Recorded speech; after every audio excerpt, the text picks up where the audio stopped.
ако нешто не можем да го разберам од целото функционирање на СДСМ и на коалицијата, тоа е кажување на невистините и работи кои што се репетитираат доволно пати за да се обидат да станат вистина.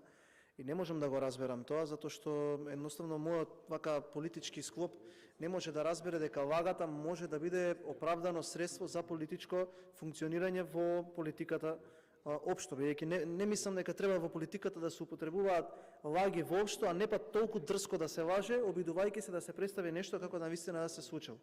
Прво ги споменавте коридорите од Бехтел и Енка. Почитувана господја Тасевска, не е почната никаква изградба.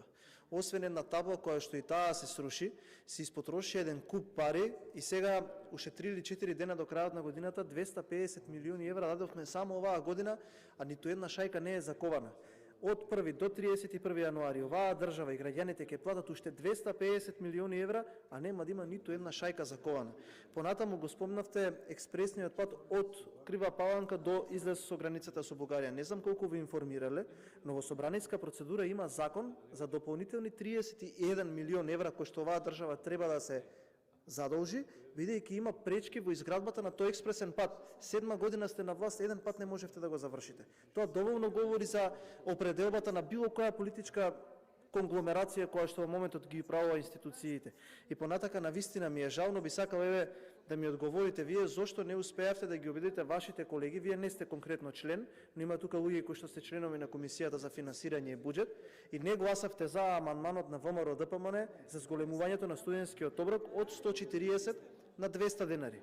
Зашто гласавте против амандманот за изградба на ФИНКИ и ФФК? Зошто гласавте против амандманот за зголемувањето на сите студентски стипендии во оваа држава за 20%? Зошто гласавте против за дополнително засилување на дигиталната инфраструктура на факултетите и на универзитетите во Република Македонија? Зошто гласавте против за дополнителна изградба на спортска инфраструктура или за плюс пари во секторот млади во Агенцијата за млади и спорт?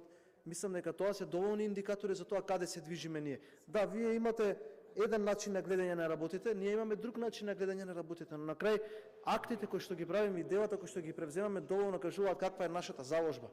И за да крај, ако можем нешто да кажам, мислам дека е ако нешто треба да изберам како најголема лага и како најголем парадокс во владењето на СДСМ, тоа е што гласате 7 пати поред против амандманот за изградба на студентски град или за реконструкција на студентските домови.